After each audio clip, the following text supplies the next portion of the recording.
साहब हैं इस्तेहकाम पाकिस्तान पार्टी से, सबको प्रोग्राम में खुश आमदीद कहूँगा। पंजोथा साहब आपसे पहले शुरू करते हैं, PTI और इमरान खान कहाँ स्टैंड करते हैं आप? Thank you so much Nadeem साहब, आपने दावत दी, मौका दिया।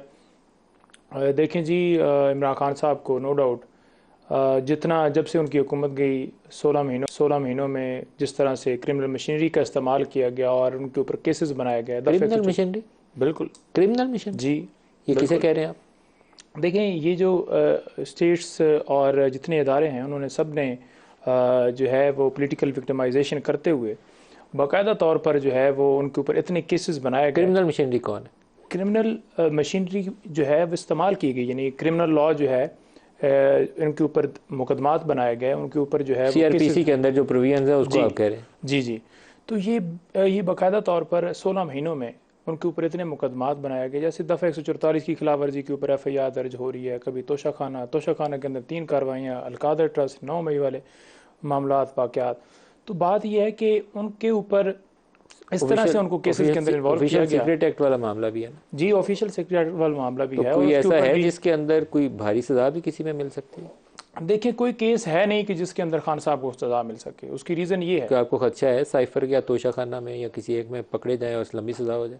देखें, इस वक्त वो साइफर के अंदर ही गिरफ्तार हैं, लेकिन अगर मेरिट के ऊपर आज उसके ऊपर आर्गूमेंट्स हुए हैं और वाज़ह तौर पर अदालत को बताया गया है कि ऑफिशियल सीक्रेट एक्ट के तहत ये मुकदमा दर्ज नहीं हो सकता। दूसरे नंबर पर ये बताया क्या आपको खौफ में कोई तहफ़्फ़ुज़ात वगैरह हैं कि इसमें सजा हो सकती है? देखिए, बिल्कुल नहीं है, नहीं होनी चाहिए किसी तरह से, कानूनी तौर पर नहीं होनी चाहिए। लेकिन अगर पॉलिटिकली देखा जाए तो अदालत के हुक्म के बावजूद लोग उठा ली जाते हैं, अदालत के हुक्म के बावजूद बेल होती है, फिर 3 MPO में गिरफ्तार कर लिया जाता है, कभी 16 MPO। आज आपने एक कोई बयान दिया है कि 10 साल या 14 साल सजा हो सकती है, आपने बयान दिया? नहीं, क्यों दिया? मैंने तो नहीं दिया, मैंने तो नहीं दिया ऐसा। देखें, मैंने जो ट्वीट्स आज किए वो मैंने इस हवाले से ट्वीट्स किए थे कि जो ये मुकदमा बना रहे हैं उसके मुताबिक ये आज प्रोसिक्यूटर ने भी बाकायदा तौर पर ये कहा कि आज 14 साल सज़ा बनती है और इसके तहत जो है उम्र कैद भी सज़ा हो सकती है।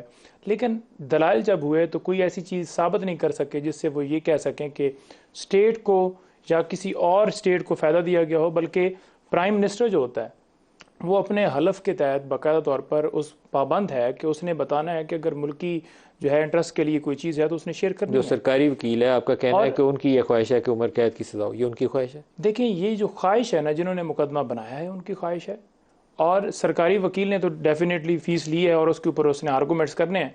लेकिन बात ये है कि ये जो मुकदमा दर्ज किया गया है ये ऑफिशियल सीक्रेट एक्ट का मुकदमा बनता नहीं था। दूसरे नंबर पर बनता या नहीं बनता, लेकिन आपको तो उसी चीज़ का अब सामने है ना, वो तो अब सामने तो केस वही है ऑफिशियल सीक्रेट। देखें, या तोशाखाना का या फिर तीसरा वो तोशाखाना के अंदर तो देखें एक केस के अंदर सस्पेंशन हो गई है और अभी नैब के अंदर वो तोशाखाना वाला मामला पेंडिंग है या एक FIR भी दर्ज की गई है। वो तो गिनते जाएँ तो आपको मुकदमात मिलते ही जाएंगे। लेकिन बात यह है ना कि क्या इस साइफर से किसी और मुल्क को कैसे फ़ायदा हो? बाहर से एक धमकी मिलती है और उस धमकी की सूरत में हम रेजोल्यूशन भी दूसरे दिन ले आते हैं और फिर उसे वज़ीर-ए-आज़म को हटा के फिर उसके ऊपर FIR भी दर्ज कर दी जाती है और उसे जेल में डाल दिया जाता है। और फिर हम कहते हैं जी कि ये लें जी, नेशनल हीरो हमारे जो हैं वो हमने अंदर भी डाल दिया, आपने तो सिर्फ ये कहा था कि वज़ीर-ए-आज़म को हटाना है और हमने उसके ऊपर FIR भी दर्ज कर दी है और अंदर भी डाल दिया है।